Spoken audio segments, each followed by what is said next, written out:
मसाले को लेकर के फोन किया। वो कहने लगे कि छोटे छोटे बच्चे जो हैं वो स्कूलों में जाकर के जुआ खेल रहे हैं, ताश और पत्ता खेल रहे हैं, स्कूलों की दीवारों पर बैठ करके स्कूलों की दीवारों के पीछे खेल रहे हैं, स्कूलों का दरवाजा तोड़ करके, चार दीवारी तोड़ करके उसके अंदर घुस करके मादल्ला नाजायज और हराम काम कर रहे हैं। मैंने कहा भाई अब ऐसी कौम पर आप तो बहरहाल जाहिर कर रहे हैं, मुझे 23-24 साल हो गए समझते और सुनते और बात करते भी और झेलते। मुझे तो यही रोना है जिस कौम के दरमियान मदारिस ना महफूज हो, जिस कौम के दरमियान मस्जिदें ना महफूज हो, इस कौम के बीच में मदरसे और स्कूल ना महफूज हो, उसकी चार दीवारी ना महफूज हो। मुझे तो लोगों ने यहां तक बताया माअल्लाह रब्बिल आलमीन कि मोहल्ले के कुछ बाशऊर नौजवान जो है नमाज जुमा के टाइम आते हैं, ऊपर तीसरे माले पे चले जाते हैं या उसके ऊपर भी चले जाते हैं। मुझे एक जिम्मेदार बंदे ने कहा एक जुट बना करके चंद नौजवान बैठ जाते हैं, वहां बैठ करके जो मस्ती किया करते हैं।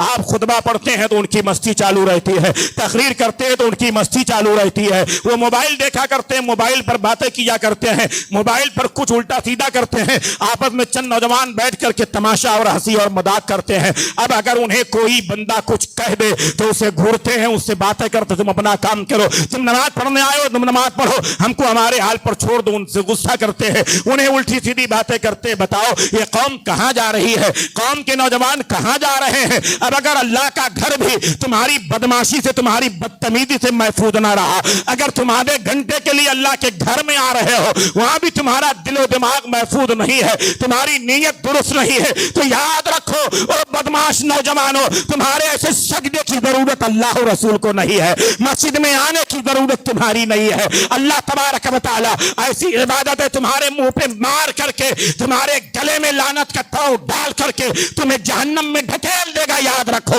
गोया अल्लाह के घर में आकर के तुम अल्लाह से ठट्ठा कर रहे हो, अल्लाह के अदाब को दावत दे रहे हो, उसके रबी को, उसके रसूल को नाराज कर रहे हो। तुम्हें यही सब करना है तो तुमने मस्जिदों में कदम क्यों रखा है, तुम्हें यही खुराफात करना है तो अल्लाह के घर में तुम आए किस लिए हो। आधा घंटा जो अपना दे रहे हो वो भी खुराफात में जा रहा है, वो भी बदमाशी में जा रहा है। 2 रकात नमाज भी तुम सही से नहीं पढ़ते। लोगों ने बताया, जिम्मेदार ने कहा, मैं तो इसीलिए कहता हूं ना कि कभी कभी मुझे ऊपर भी जाना चाहिए, उसके ऊपर भी जाना चाहिए। लोगों ने बताया आपकी किरत शुरू हो जाती है लेकिन उन नौजवानों की बातें चालू रहती हैं, वो नीयत नहीं बांधते। जब ऐसा लगता है इमाम अभी रुकू में जाएगा तो वो नीयत बांध करके डायरेक्ट रुकू में जाते हैं। मादल्ला अगर तुमने नमाज की कसरे शान की है, नमाज की तवहीन करते हुए, नमाज की तवहीन करते हुए, नमाज को छोटा समझ करके अगर तुमने ये हरकत की है तो याद रखो तुम्हारा ईमान जा चुका है, तुम्हारा ईमान तुम्हारे हाथ से जा चुका है। अब तुम्हारा नाम कुछ भी हो,